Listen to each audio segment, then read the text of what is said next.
स्वागत है आप सभी का आपके अपने चैनल एकलव्य एजुकेशन सेंटर के इस नए वीडियो में। दोस्तों, आज की इस वीडियो में हम यह जानने का प्रयास करेंगे कि बरसात में मक्का की खेती करने का सही रणनीति क्या है। यानी बरसात के मौसम में मक्का की खेती करने का वैज्ञानिक तरीका क्या है, इसको हम जानने का प्रयास करेंगे।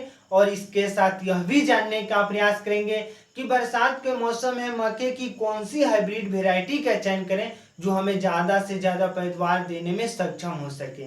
और इसके साथ यह भी जान लेंगे कि अपने मक्के की फसल में कौन कौन से खादों का प्रयोग करें जिससे जो हमारा मक्का का फसल अच्छे तरीकों से ग्रोथ कर सके और उसमें ज़्यादा से ज़्यादा पैदावार देने में सक्षम हो सके। तो चलिए इस बेहद ही महत्वपूर्ण वीडियो की शुरुआत करते हैं। जैसा कि आप जानते हैं कि हम लोग जून के लास्ट वीक में प्रवेश कर चुके हैं और लगभग 10 जुलाई से मक्का की बुआई की जो प्रक्रिया है पूरी तरीकों से शुरू हो जाती है। तो इस समय यह बेहद ही महत्वपूर्ण है कि हमें अच्छे तरीकों से मक्का की फसल के लिए हाइब्रिड वैरायटी का चयन कर लेना चाहिए समय रहते। और इसके साथ साथ यह भी बेहद ही महत्वपूर्ण है कि जहाँ कहीं भी अगर मक्का की फसल को उगाने के बारे में सोच रहे हैं तो एक बार हमें मिट्टी का पीएच मान चेक कर लेना होगा। और उसके साथ साथ अच्छे तरीकों से अगर बलुई दोमट मिट्टी में अगर मक्का की फसल को उगाते हैं तो निश्चित तौर पर इस बरसात के मौसम में हम ज़्यादा से ज़्यादा लाभ प्राप्त कर सकते हैं। तो आइए समझते हैं कि मक्का की कौन सी हाइब्रिड वैरायटी का चयन करें जो हमें ज़्यादा से ज़्यादा पैदावार देने में समर्थ हो सके। तो उसमें सबसे पहला है पाइनियर P3355। यानी पाइनियर P3355 मक्का की एक हाइब्रिड वैरायटी है और इसकी खेती लगभग भारत के सभी क्षेत्रों में किया जा सकता है। और उसी क्रम में अगला है सिजेंटा NK30+। यानी सिजेंटा NK30+ मक्का की एक हाइब्रिड वैरायटी है और इसकी भी खेती लगभग भारत के सभी क्षेत्रों में किया जा सकता है, लेकिन मुख्यतः उत्तर प्रदेश के क्षेत्रों में ज्यादातर किया जाता है। और उसी क्रम में अगला है पूसा मक्का विवेक QPM9। यानी पूसा मक्का विवेक QPM9 मक्का की एक हाइब्रिड वैरायटी है जो लगभग 80 से 100 दिनों में पूरी तरीकों से तैयार हो जाती है। और इसकी खेती लगभग मध्य प्रदेश, आंध्र प्रदेश, तेलंगाना, महाराष्ट्र जैसे क्षेत्रों में ज्यादातर की जाती है।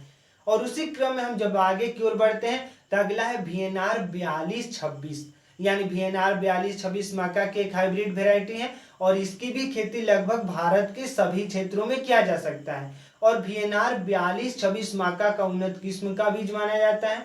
और उसी क्रम में जब हम आगे की ओर बढ़ते हैं और अगला बीज की बातें करते हैं तो अगला है VNR 4343। यानी VNR 4343 मक्का की एक हाइब्रिड वेराइटी है और इसकी भी खेती लगभग भारत के सभी क्षेत्रों में किया जा सकता है। यानी VNR 4226 और VNR 4343 मक्का का सबसे उन्नत किस्म का बीज माना जाता है और यह लगभग 100 से 120 दिनों में पूरी तरीके से तैयार हो जाता है।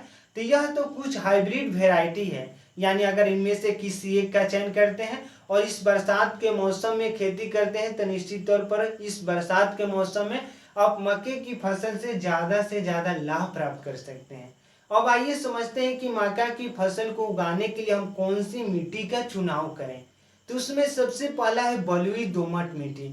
यानी अगर बलुई दोमट मिट्टी में मक्का की खेती को करते हैं तो निश्चित तौर पर इस बरसात के मौसम में आप मक्का की फसल से ज़्यादा लाभ प्राप्त कर सकते हैं।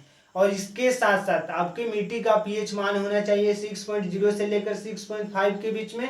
जब हम आगे की ओर बढ़ते हैं और जैसे खादों की बातें करते हैं कि हम मक्के की फसल में कौन कौन से खादों का प्रयोग करें जिससे जो हमारा मक्का का फसल है अच्छे तरीकों से ग्रोथ कर सके और हमें ज़्यादा से ज़्यादा लाभ देने में सक्षम हो सके।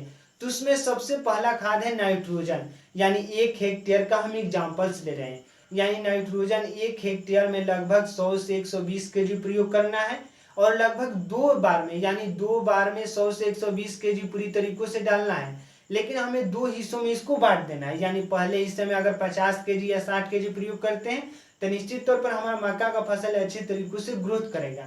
और इसके साथ साथ फास्फोरस हमें 60 kg प्रयोग करना है, इसको भी 2 हिस्सों में बांटकर।